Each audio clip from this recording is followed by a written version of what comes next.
Dear brothers and sisters, అందరికీ శుభోదయము మరియు హృదయపూర్వక నమస్కారములు. Whispers from the brighter world.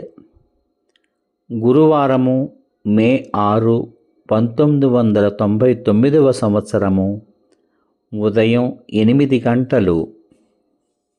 పూజ్య బాబూజీ మహారాజ్. మూలం ఇంకిపోయిందని ఎలా నమ్మగలిగావు?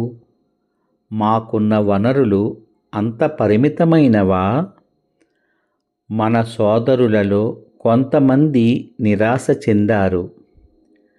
శతాబ్ది ఉత్సవాల గురించి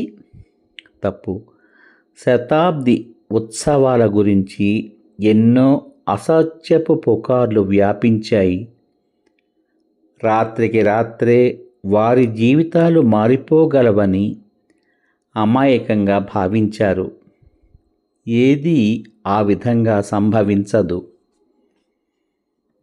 నా కుమారుడి వ్యాఖ్యలు అపార్థం చేసుకోబడ్డాయి. ఆధ్యాత్మిక ప్రగతి ఒకరి దైనందిన జీవితంలో అటువంటి మార్పును తీసుకొని రాదు. అదృష్టవశాత్తు పాల్గొన్న వారిలో చాలామంది సంతృప్తి చెందారు. వారి జీవిత కాలంలో అటువంటి ఉత్సవం మళ్ళీ జరగబోదు. వేరే ఉత్సవాలు జరుగుతాయి, కానీ అవి వేరొక రకానికి చెందినవి అవుతాయి. ఇప్పుడు జరిగినది నూతన శక ఆరంభానికి ప్రతీకగా ఉండగలదు. ఎన్నో విధాలుగా భిన్నమైనటువంటి వేరే కాలాల వైపు మనం వెళ్తున్నాం. మానవులు దానికి తప్పక సర్దుబాటు చేసుకోవాలి. రాతియుగపు మానవుని స్థాయి నుంచి కూడా వారు అలాగే చేశారు. ఆధ్యాత్మికత అనివార్యంగా వ్యాప్తి చెందాలి. ఇదొక్కటే ప్రపంచాన్ని రక్షించగలిగేది.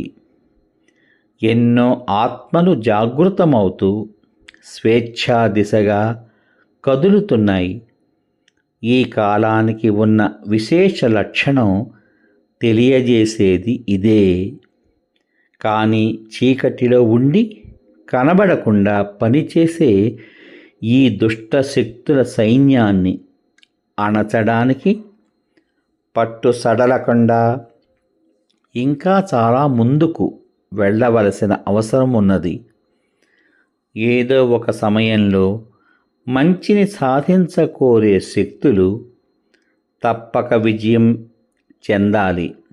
అందుకే వ్యక్తిగత సాధన వృద్ధి చెంది తీవ్రతరం కావాలని, ఈ బృహత్ ప్రణాళికలో ఆదర్శప్రాయంగా నిలవాలని మేము నొక్కి చెబుతూ ఉంటాము. బాబూజీ మహారాజ్. అందరకు మరొకసారి హృదయపూర్వక ధన్యవాదములు.